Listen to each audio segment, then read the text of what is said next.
Today on Routed Reviews, the attack of the Two-Ton Woman.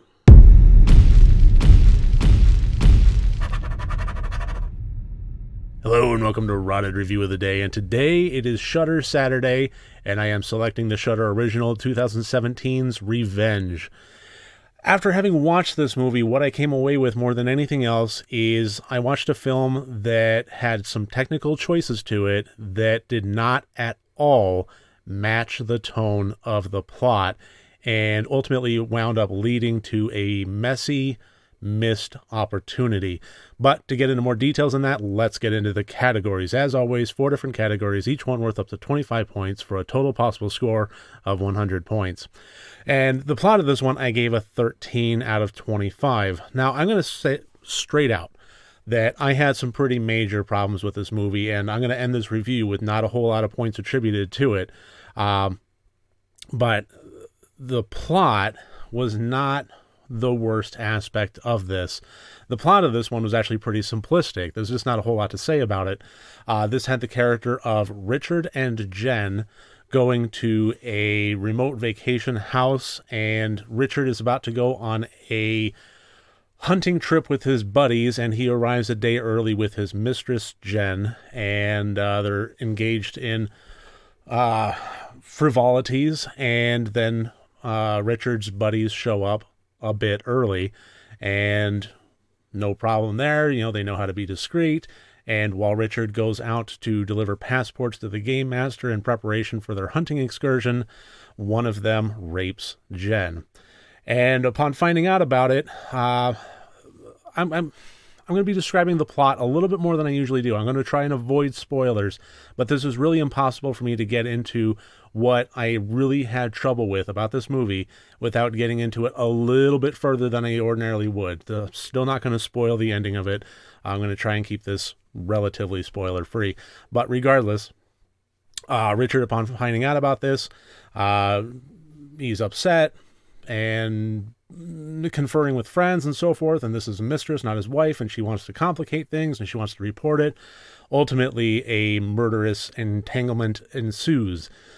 And, attempted murderous, she survives, and in surviving, she then exacts her, or goes to exact her revenge upon the 3 men that ultimately, as a group, put her in this situation. And the movie takes off from there. I'm not going to get into any further plot points of this one, but this is really just, it's fairly simplistic on face value here. There's really not a whole lot to it in terms of character development, intricacies of plot, anything like that. This was really kind of what you see is what you get on a written plot level. So I really couldn't give it a whole lot more than 13 out of 25. And again, it's not going to get any lower than that because this is not where I had the issue. But the issue is coming up because the intent, I gave a 0 out of 25. I could not figure out what the intention of this movie was. And here's really the crux of the problem for me, is this movie had some very serious topics right up front. And it deals with it with a gritty, serious manner. The tone of this, it never goes into, honking a clown nose kind of territory. But at the same time, all of the technical aspects of this movie were so lavishly over the top. There was just so much blood and gore that, and I don't have any problem with blood and gore, but again, this is the technical element not matching the plot and tone of the film. You had this thing that was really, really a tough watch. Rape and murder and so forth. It's pretty serious subjects, and it was dealt with on a serious tone. And then it was just gushing blood all over the place. And, they weren't spirits. They weren't vampires. There was nothing supernatural about this. This wasn't a comedy. This wasn't Dracula Dead and Loving It with that kind of blood explanation going on. My intro where I said it was the attack of the Two-Ton Woman, well, I kind of did the math. If she had 50 gallons of blood loss, which I think is a conservative estimate here, then by the body blood ratio thing, she would have had to have weighed over 4,000 pounds to lose the amount of blood that she did in this movie and survive. And just as an example, when I say that she survived, and then set out to exact her revenge. The methodology of how she survived is not really a spoiler, but it does explain perfectly what I'm talking about. She was thrown from a cliff. This is the manner in which she was murdered, or attempted murdered. She was thrown from a cliff, landed 75 feet down, impaled on a dead tree. She removed herself from the tree with the branch still stuck inside of her, crawled out to a cave, and then engaged in some, by the campfire, field dressing emergency first aid situations, where she removed the branch from her abdomen, heated up an aluminum beer can, and cauterized her wound on one side. And by next morning, she was perfectly fine, walking around, able to exact revenge, with barely a scar to be seen. And the only thing that you really saw was the imprint of the color label of the beer can now tattooed into her flesh, and not even a mirror image of it. You actually read Mexican beer on her stomach. The back of her was burnt, but perfectly fine. Burnt because of how she got out of the tree situation. But otherwise, just up and moving around. This is the level of ridiculousness that I'm talking about. And by that, I don't know what this movie was intending. Do we cheer for the heroine?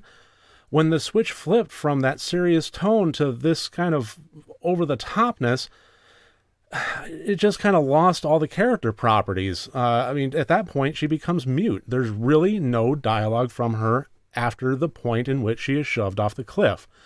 So, I mean, there's really no character development going on there. So as far as who we cheer for, there's really not a whole lot there for her. Do we revel in the blood and gore?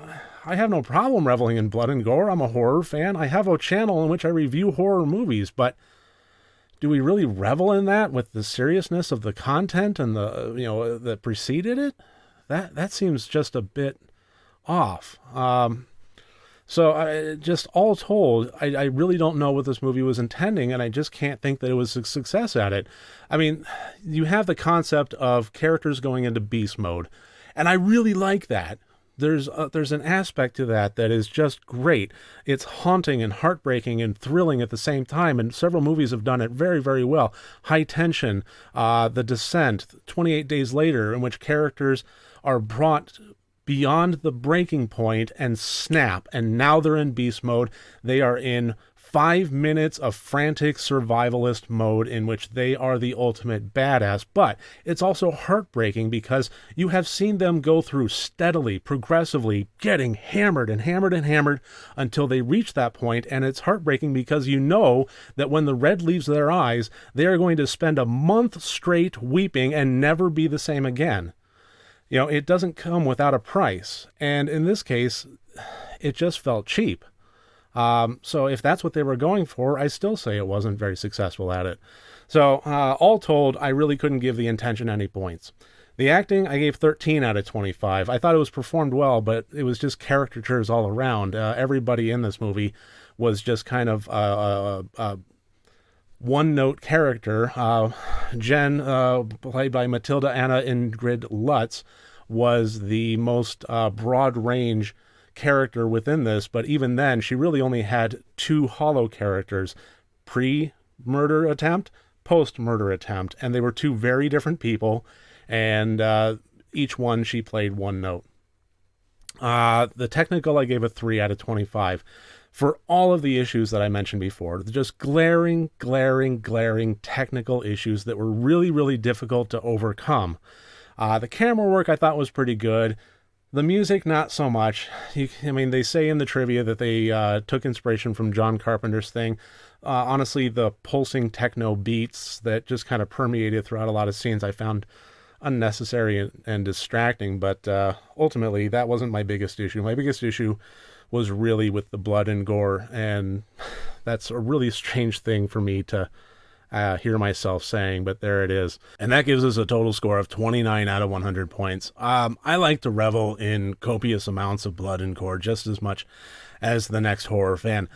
But without a supernatural or silly tone to the movie, my suspension of disbelief was just stretched to the breaking point and then further and further and further, way past the breaking point, went around the block and broke it all over again.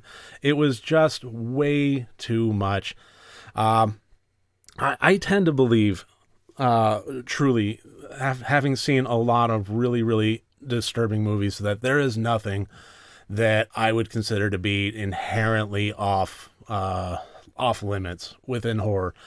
But there are things that, when they are tackled in terms of concepts, that they're typically treated with reverence enough to try and not do on a tongue-in-cheek level. Just a few examples I can think of.